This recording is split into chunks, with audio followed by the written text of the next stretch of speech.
حضرت ابی بکر روایت میکند که حبیب خدا گفتن الا انبئکم باکبر الکبائر.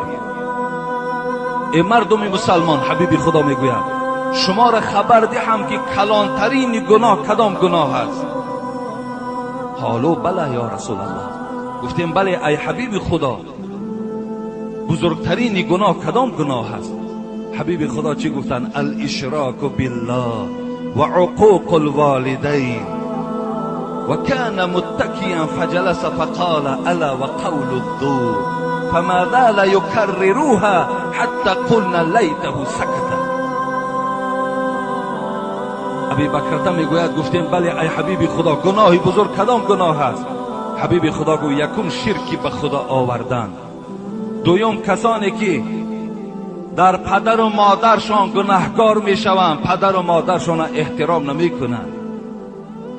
الحمدلله که امروز چگونه ای که اولها شکایت ها از فرزندها داشتن، امروز خیلی پدر و مادرای هستن که ریزاگی از فرزندها دارند.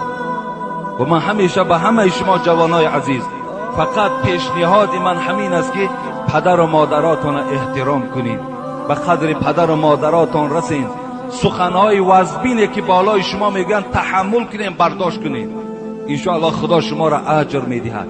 هیچ وقت به سوی پدر و مادر زبان درازی نکن.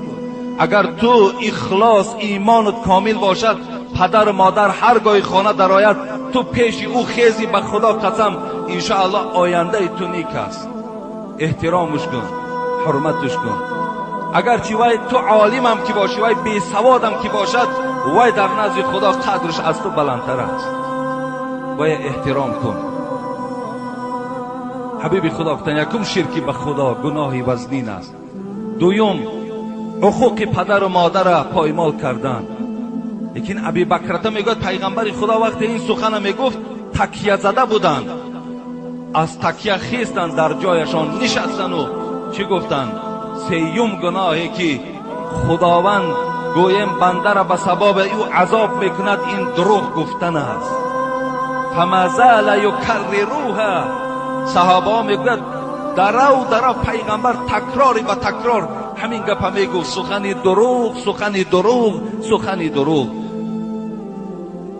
حتی میگوید صحابه که لیته سکته، میگفتیم کاش که پیغمبر خدا خاموش ایستاد. یعنی اینقدر زیاد درباره سخنی دروغ گفتند. امروز بسیاری جوانا را میبینیم، بسیاری گویم کلانترا را میبینیم دروغ میگویم.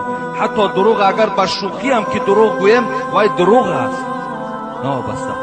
من جمعه پیشین برای چی گفتم؟ جوانای عزیز، جوانای عزیز، شما در مکتبهاتون معلماتون دروغ نگویید. از ما سوال کردین که اگر دروغ گفته و آمده جمعه خانه ما گناهکار میشیم. شما گناهکار میشوید. شما دروغ نگویید.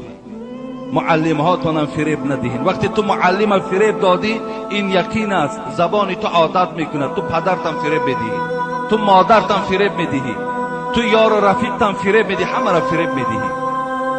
از این خاطر هیچ معلم هم فریب ندهین. همیشه در درساتون باشین، همیشه درساتون خوانین، همیشه کوشش کننده فعال باشین. من خودم اتستاتای من اگر شما تماشا کنین باور که من 3 ندارم از مکتب، همش 4 و 5 است. یگان 3 من در مکتب گرفتگی نیستم. ما 3 میگرفتیم به خدا قسم غمگین میشدیم. امروز جوان حاضره را من از زبان روسی ها که یگان زبان دیگر میپرسم نمیداند پدر با روسی چی میشود. برای که وای چی است؟ وای بی پروا است.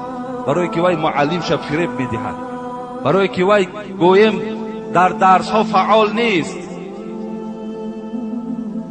اما آینده ما چگونه میسازیم؟ چگونه میسازیم؟ این حسی وطن دوستداری نیست. وقتی که متخصصای ما از دیگر وطن آیند وای وطن ما را آباد میکنند. هیچ وقت متخصصای ما باید از خود مردم ما باشند.